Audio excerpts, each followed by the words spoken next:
Welcome to GTC's Teaching Tidbits. Each episode, we explore a teaching technique, tip, practice, or idea from faculty for faculty. And in our current set of episodes, we are focusing on techniques and tips related to hybrid blended and fully online courses. Today, we have joining us for a second episode from Curriculum and Instructional Support Center, Lee McMinn. Welcome, Lee. It's nice to have you back. Thanks, Rachel. It's good to be here. Well, we're glad to have you with us to share your tips today.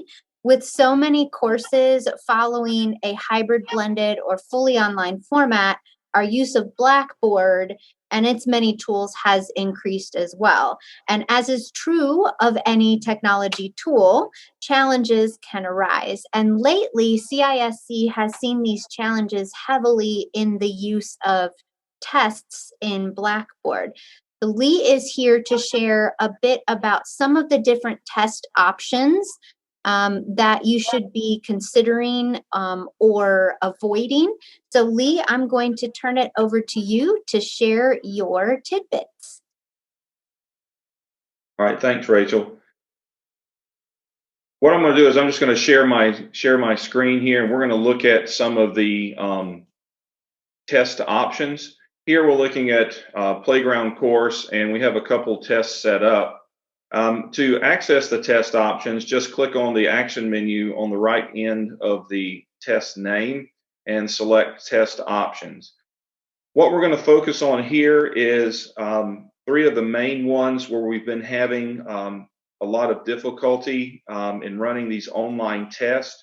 And so we're going to scroll down to the test availability area. And what we want to look at here is first, when you create a test or make a test available to the students or put it in the content area, you want to make sure that you select test available to students as yes. The default option is no. The other big area that we want to focus on here is this option called force completion. And I think many people have a misunderstanding about what force completion is. What force completion means, if that is checked, which we strongly recommend that you do not use force completion, what that does is it makes the student complete the test in one sitting. And that just means that if the student leaves the test area to try to go to another site within that same window or tab, the test is stopped. It is submitted automatically for the student.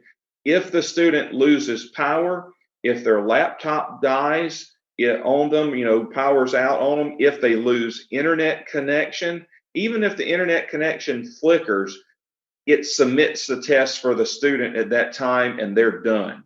And they cannot get back into it. And this is really impactful if you only allow one attempt and they lose the connection, the test is submitted, they're done. They can't get back into it. The test is over. The other issue we have going on here is if this happens and you are showing all questions at once, and we're going to talk about that setting in just a minute, but if you are displaying all questions at once and a student loses internet connection in the middle of the test, they may not know it. They may not realize that the test is being submitted for them or has been submitted for them. They continue on and complete the test as if nothing had happened, and then they see none of their answers were captured because the test was submitted minutes or hours ago, depending on when they lost the internet connection. So it is extremely important that you do not use force completion. But many people say, well, Lee, what's going to prevent a student from going to another location or leaving the test and coming back and finishing the test hours later? That's where the test timer comes in. We recommend that it is very important that you turn the test timer on and you choose on for auto submit. So you see right here on this particular test, I have the test timer set to 30 minutes and the auto submit on. What that will do is it runs a timer, and when that timer ends, when it bottoms out at 0 time left, it will submit the test. What this does is if the student were to leave the test, if they were to lose internet connection or lose power, they would be able to get back into the test with forced completion off and test timer on. Now that timer is still running if the student loses connection. All right. So if you give them 30 minutes to take the test, they lose connection and it takes them 20 minutes to get back to the test, they've lost 20 minutes of time and they may not be able to complete the test in time. Generally, if they lose internet connection, they're able to get right back in and have that taken care of, and they just lose a few minutes off the timer. So you may want to, when you set your timer settings, you may want to take into account, okay, if a student loses internet connection or they lose power and they have to plug in their laptop or whatnot to get back in, that could take 5 or maybe 10 minutes, because if you're using honor lock, they'll have to go through those honor lock settings as well again. That usually takes 2 to 4 minutes. So add in that extra time for that. All right. So again, we strongly recommend that you do not use forced completion, that you do use the timer and you turn the auto submit on. All right. The last thing, there's many other options here, and we do have a good handout, a detailed handout that goes over all of these test options and our recommendations, and we'll have a link to that for you. But the last thing we want to look at is the test presentation. This is how the questions are presented to the student once they start taking the test. By default, that it is set to all at once. That means if you have 20 questions, all 20 questions appear on the screen. If you have 80 questions, 100 questions, whatever it is, they all get loaded at the same time and they're all on one screen. We recommend that you choose one question at a time, all right? One that doesn't overwhelm the student with all the questions on the screen at once. They can still use the navigation bar across the top to jump from question to question. They can go back and look at previous questions unless you check off prohibit backtracking. If you check off prohibit backtracking, they will not be able to go backwards. Once they jump to question 3, they cannot go back to questions 2 or 1. If they jump ahead and skip to question 8, they will not be able to go back to the previous question. So that really is going to determine how your test, what kind of test you're running, whether or not you want them to backtrack or not. The last thing, of course, is randomized questions. This just means if you have 30 questions showing on the test and you choose randomized, they're going to come up in a different order for each student. And if you allow multiple attempts, if a student took it a second or third time, they would see the questions in a different order.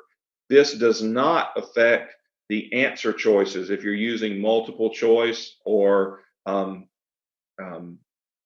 like multiple choice, multiple select, where you can select multiple things, it does not change that order. That is done within the question itself, and you would edit that in the question itself and where you would edit the test.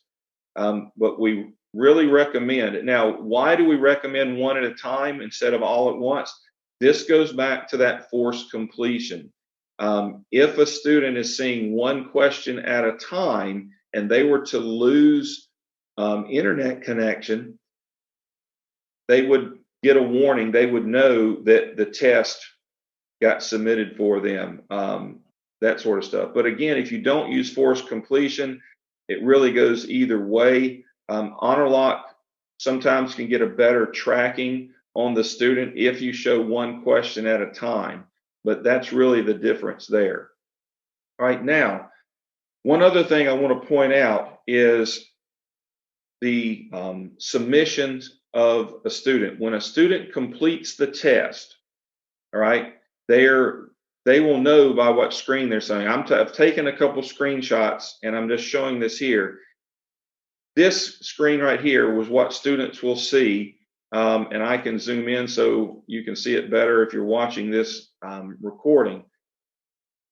If a student loses internet connection, they will see this screen if they're on the same tab or the same window that the test question is being presented in.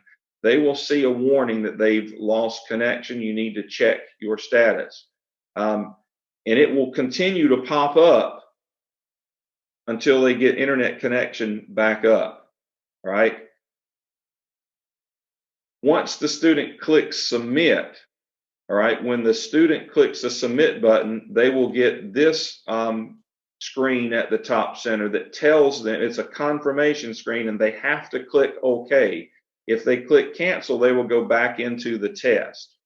All right. Now, if the time runs out and it's auto submitted for them, they will not see this. They will jump straight to the next screen. All right. So if a student clicks OK right here, or it's auto submitted for them, the next screen they will see will be this screen, which basically tells the student that they have successfully submitted the test. It tells them the name of the test, the time they started, the time they submitted it, and how long they were in the test. And they click OK to move on in the course and go wherever. Now, if they lose internet connection, all right, and you had forced completion turned on, when they click submit, they're going to see a different screen. They're going to see something like this, all right? It's going to jump into a different screen, all right? And it's going to show something like this. This is a key indicator that the test did not complete for the student, all right? So just be aware of that. They should see when they successfully submit a test, they should see a screen very similar to this, right? And that's the important things we want to look at here with the test options and that you should be aware of. Thank you, Lee, for sharing that with us today. I think the clarification on how some of those options, even though they may look good to us, impact students when students are trying to take the test and run into problems will be really helpful, and hopefully will help faculty clear up some of these challenges and frustrations they've been encountering recently with using their tests on Blackboard. Yeah, it has been a challenge, and hopefully this will help. Yes, thank you so much. Sure. If you would like to continue the conversation with Lee, you are more than welcome to contact him at lee.mcminn@gvltec.edu. If you have questions you'd like answered or specific topics you'd like to see covered in this series, please let me know at rachel.cobb@gvltec.edu. And of course, as always, if you have a teaching tidbit worth sharing or you know someone who does, please let me know. We want to invite them onto the series and get those tips and techniques out there for all of our faculty to be able to utilize. Well, that's this week's GTC Teaching Tidbit, and we'll see you next time.